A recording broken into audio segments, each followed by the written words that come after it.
And as the clock winds down to Election Day, voters in the Keystone State are sounding off on what they would like to see in their next senator, many saying that they want someone who will address crime. Others say that they're concerned about abortion and women's rights. Senior national correspondent Brian Entin is on the ground in Philadelphia. He's been talking to voters ahead of tonight's debate. And Brian, I really love their thoughtful responses as to what they're looking for. And based on everybody you've talked to, it's a lot of different things that are priorities.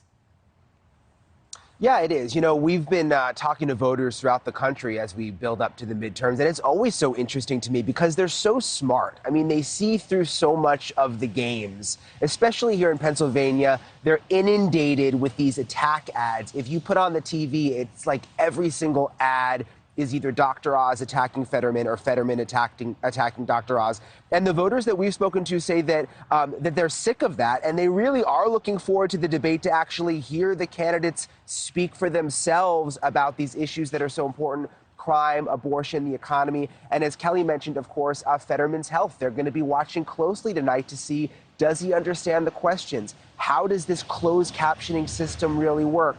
Can he actually go back and forth with Dr. Oz? It is certainly going to be a highly watched debate tonight, Marni. Well, and you talk about the money spent in this Senate race, Brian. I mean, record-setting, maybe not in Georgia, but across the board, we're seeing so much money on these ads, these negative ads that people are talking about. They're sick of seeing. Give us a glimpse on how much is being spent in that state and what types of ads that each candidate is trying to attack the other about. Yeah, it's insane, the money. This has been one of the most expensive Senate races in U.S. history, and both candidates are getting a lot of outside help. Some people call it the dark money that flows in because this race is so important for the balance of power in the Senate.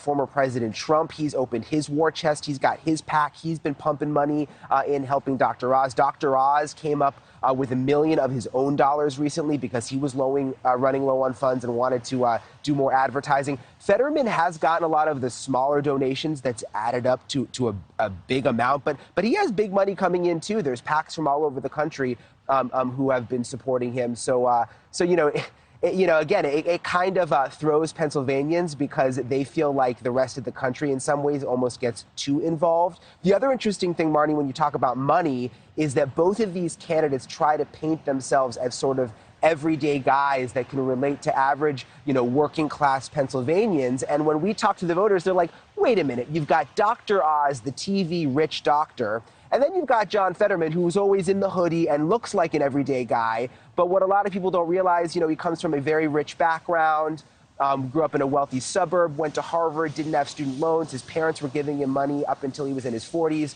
So a lot of people feel like both of the candidates are sort of, trying to trick them a little bit in that department. Well, and the other thing that you look at what is important to voters come midterms, and specifically in Pennsylvania, inflation in the economy seems to be number one. Abortion is high on that list, but election security is a major factor for a lot of people, and wanting to know that their vote counts and how it's being counted.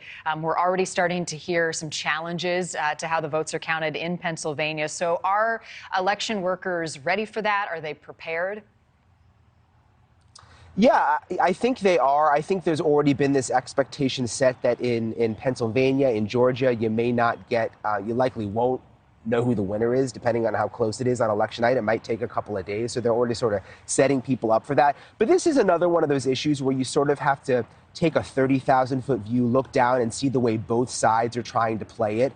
John Fetterman has come out here in Pennsylvania and said, everybody look out, former President Trump is already going to try and steal this election. Look out. A lot of Republicans are saying that's just a way that Democrats are trying to galvanize voters because election security obviously is an important issue.